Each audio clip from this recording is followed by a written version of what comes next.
Hello दोस्तों, मैं धनंजय गुप्ता आपका स्वागत करता हूं आज एक नई वीडियो में। आज की इस वीडियो की हमारी टॉपिक है विद्युत अपघटन के उत्पाद, जिसको इंग्लिश में हम लिखेंगे प्रोडक्ट्स ऑफ इलेक्ट्रोलिसिस। दोस्तों, आपको पता होगा कि इस टॉपिक को हमने कई पार्ट्स में डिवाइड कर दिया है, जिनमें से कुछ पार्ट्स को हम पहले ही पढ़ चुके हैं। जैसे इसका पार्ट 1 हम पढ़ चुके हैं, जिसमें हमने चर्चा किया था गलित विद्युत अपघट्य का अक्रिय इलेक्ट्रोडों के मध्य विद्युत अपघटन के उत्पाद। इसका पार्ट 2 भी हम लोग पढ़ चुके हैं, और जिसमें हमने पढ़ा था विद्युत अपघट्य के सांद्र विलयन का, या आप कह सकते हैं सांद्र जलीय विलयन का अक्रिय इलेक्ट्रोडों के मध्य विद्युत अपघटन का उत्पाद।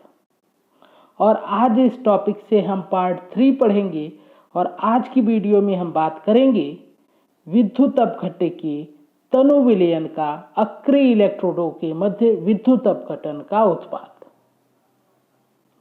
तो चलिए सबसे पहले हम हेडिंग लगा देते हैं विद्युत अपघट्य के तनु विलयन का अक्रिय इलेक्ट्रोडों के मध्य विद्युत अपघटन का उत्पाद।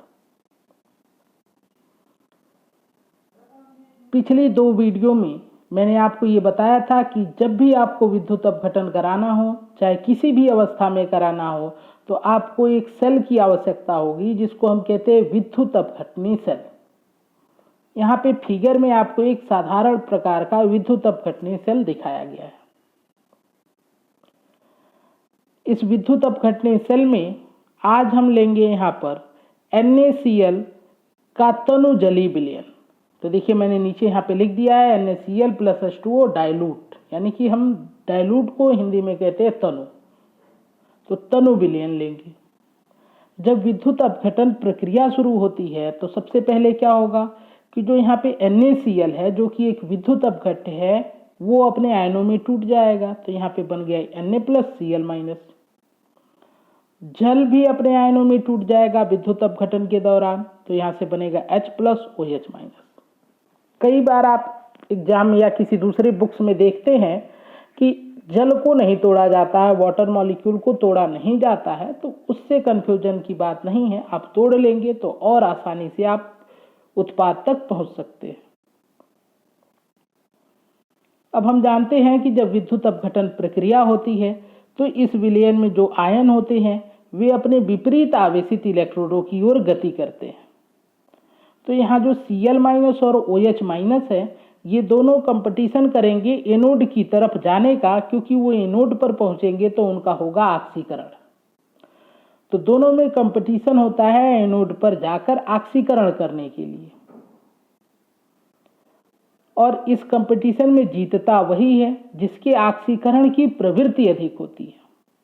और ऑक्सीकरण की प्रवृत्ति का पता लगाया जाता है उसके मानक ऑक्सीकरण विभव के मान से, या हम कह सकते हैं मानक अपचयन विभव के मान से। यहाँ पर जो Cl- है, इसके मानक ऑक्सीकरण विभव का मान अधिक होगा, या फिर आप कहिए कि मानक अपचयन विभव का मान कम होगा। आप जानते हैं मानक ऑक्सीकरण विभव अधिक है तो मानक अपचयन विभव कम होता है। दोनों एक दूसरे का उल्टा होता है, ये मैंने आपको पहले ही एक वीडियो में समझाया था। तो Cl- के मानक अपचयन विभव का मान कम है, यानी कि इसमें ऑक्सीकरण की प्रवृत्ति अधिक है।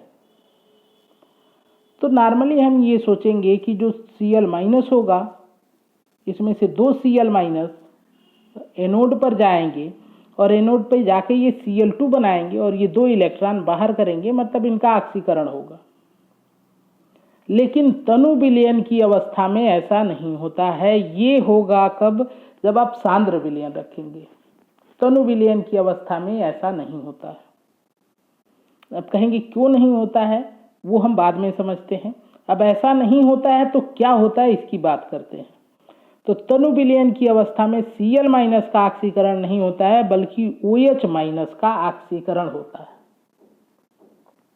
अब क्वेश्चन है क्यों, इस बात को समझते हैं। तो देखिए, ये पदार्थ हैं जो कि आयनित हो चुके हैं, और हमने अपने सेल में, विद्युत अपघटनी सेल में तनु विलयन लिया है। तनु विलयन का अर्थ यह है कि जल बहुत ज़्यादा होगा और उसमें NaCl की मात्रा बहुत कम होगी, क्योंकि NaCl ही यहाँ पर विलेय है। और जब विलेय कम होता है तो विलयन हल्का हो जाता है, जिसको हम तनु विलयन कहते हैं या इंग्लिश में डाइल्यूट सोल्यूशन कहते हैं। यानी कि जब हम विद्युत अपघटनीय सेल में तनु विलयन रखेंगे तो Cl- की संख्या कम होगी, क्योंकि NaCl ही कम है तो Na+ और Cl- दोनों की संख्या कम होगी। तो यहाँ पे हम बात कर रहे हैं Cl- की संख्या बहुत कम होगी और OH- की संख्या अधिक होगी। और OH- की संख्या अधिक होने पर ये ज़्यादा प्रभावी हो जाएगा, मतलब इसके मानक अपचयन विभव का मान अधिक होने पर, या आप कहिए कि मानक ऑक्सीकरण विभव का मान कम होने पर भी यह अपना ऑक्सीकरण करवाएगा, क्योंकि इसकी संख्या अधिक है। ऐसे ही आप दिमाग लगा सकते हैं, कॉमन सा कॉन्सेप्ट बना सकते हैं कि एक अकेला है और यहाँ पे एक टीम है पूरी, तो टीम जो है उसमें पावर ज़्यादा हो जाएगी। एक अकेला कितना भी मजबूत रहे, लेकिन यदि 20 लोगों की एक टीम है तो उस टीम में पावर ज़्यादा हो जाएगी। तो संख्या अधिक होने की वजह से ये प्रभावी है और इसलिए OH- का ऑक्सीकरण एनोड पर होगा। अब देखते हैं OH- का ऑक्सीकरण होगा तो इसके समीकरण को हम कैसे याद रखेंगे और कैसे लिखेंगे। तो देखिए OH- जो होता है वो इलेक्ट्रोड पर जाता है, तो मतलब एनोड पर जाता है तो इलेक्ट्रॉन त्याग करता है और OH में परिवर्तित हो जाता है। दो OH आपस में अभिक्रिया करते हैं तो इसमें से एक में से H दूसरे का OH ये जुड़कर जल बन जाता है और एक ऑक्सीजन बाहर होता है। और ऐसे ही जब दो ऑक्सीजन बन जाते हैं तो ये दोनों आपस में जुड़कर O2 का निर्माण करते हैं। यानी कि जब एनोड पर OH का ऑक्सीकरण होगा, OH- का ऑक्सीकरण होगा तो एनोड पर ऑक्सीजन गैस मुक्त होगी। अब इस समीकरण को हमको इस 3 लाइन में नहीं लिखना है, हम इसको एक शॉर्ट समीकरण के रूप में याद करेंगे। पहले मैं समझाता हूं कि कैसे मैं वो लिखूंगा, आप उसको डायरेक्ट भी याद कर सकते हैं। तो देखिए यहाँ पर O2 बन रहा है, यानी कि यहाँ पर 2 ऑक्सीजन की जरूरत है, यहाँ पे एक ही ऑक्सीजन बना है, तो 2 ऑक्सीजन बनाने के लिए हम इस समीकरण में 2 से गुणा कर देंगे तो हमको ये समीकरण प्राप्त होगा 2OH + 2OH 2H2O और 2O।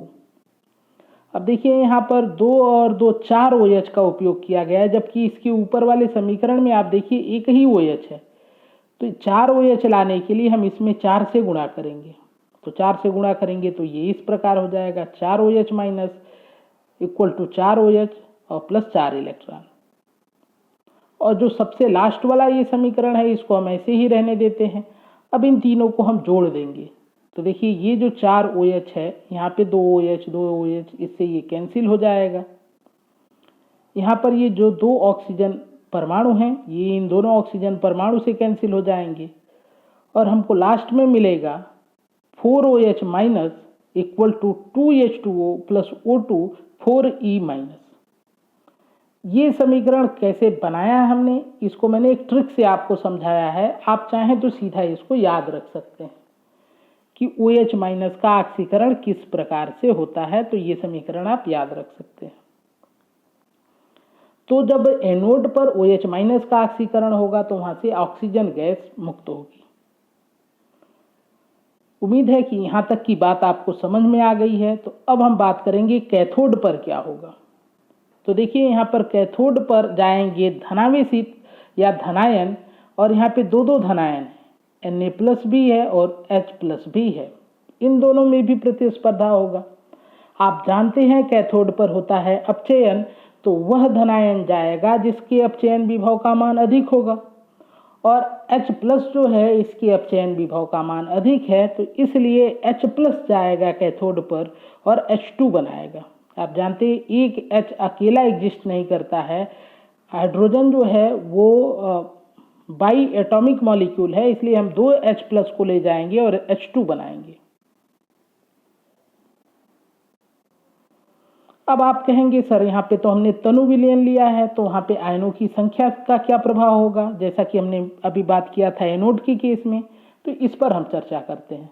तो देखिए यहाँ पर हमने जब तनु विलयन लिया है तो Na+ की संख्या कम होगी और H+ की संख्या अधिक होगी। और आप जानते हैं जिसकी संख्या अधिक होती है वो प्रभावी हो जाता है। जब संख्या में थोड़ा सा अंतर रहेगा तब की बात नहीं कर रहे हैं, लेकिन जब संख्या में ज़्यादा अंतर हो जाएगा, जैसे मान लो एक अकेला एक तरफ 20 है, तो इस केस में जो 20 वाला है वो प्रभावी हो जाएगा। ऐसा हो जाए कि एक मान लो 19 है और एक जगह पे 20 है, तो वही प्रभावी होगा जिसकी क्षमता ज़्यादा होगी। लेकिन संख्या में अंतर ज़्यादा होने पे जहाँ ज़्यादा संख्या होगी उसको आपको प्रभावी करना है। तो यहाँ पे H+ प्रभावी है क्योंकि इसकी संख्या काफ़ी अधिक है। तो वैसे भी हम लोगों ने देखा था कि H+ का ही ऑक्सीकरण हो रहा था, तो यहाँ पे तो कोई कन्फ्यूजन नहीं है। चाहे आप उसके अपचयन विभव के मान से देखें या फिर उसकी संख्या से देखें, H+ ही प्रभावी होगा और कैथोड पर बनेगा H2।